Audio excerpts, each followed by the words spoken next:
할렐루야! 오늘도 주 안에서 기뻐하십시오. 성령 충만하십시오. 요한복음 9장에는 예수님과 나면서부터 앞을 보지 못하는 사람과의 만남이 기록되어 있어요. 오늘은 그 가운데 3절과 4절의 말씀입니다. 예수께서 대답하시되 이 사람이나 그 부모의 죄로 인한 것이 아니라 그에게서 하나님이 하시는 일을 나타내고자 하시니라.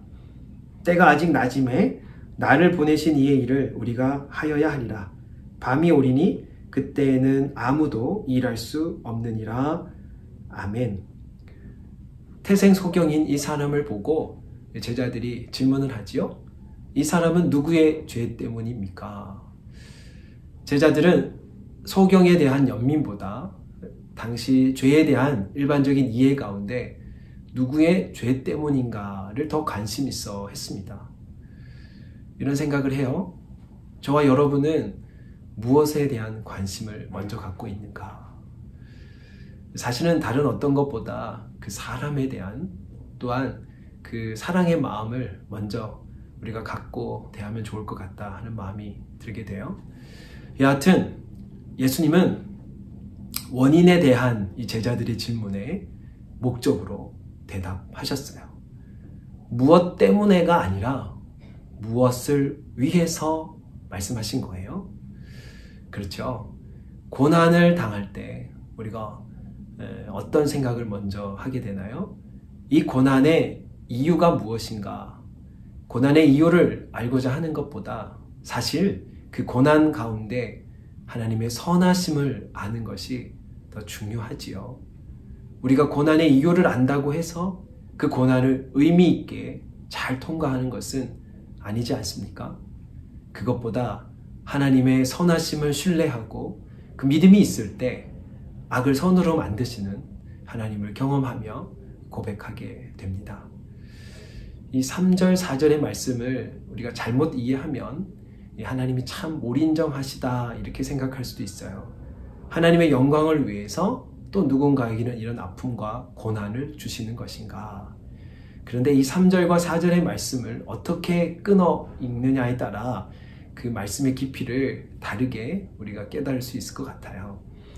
우선 3절의 이 말씀을 예수께서 대답하시되 이 사람이나 그 부모의 죄로 인한 것이 아니다.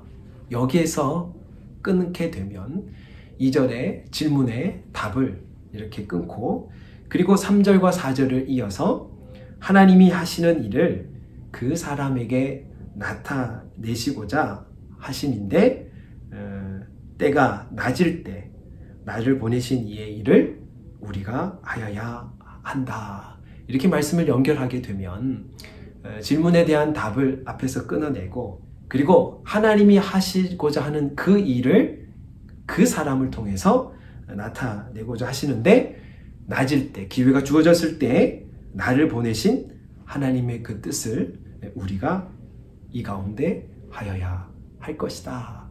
이렇게 우리가 잘 끊어서 이해하게 되면 하나님께서는 절대 하나님의 영광을 위하여 사람을 아프게 또한 고난을 주신 분이 아니심을 우리가 생각하게 됩니다. 성령 하나님은 우리 주님이 그렇게 일하신 것처럼 여전히 지금 이 순간에도 우리에게 하나님의 일을 드러나게 하시기 위해서 우리를 중보하시고 또 우리 가운데 도움을 주시는 분이세요.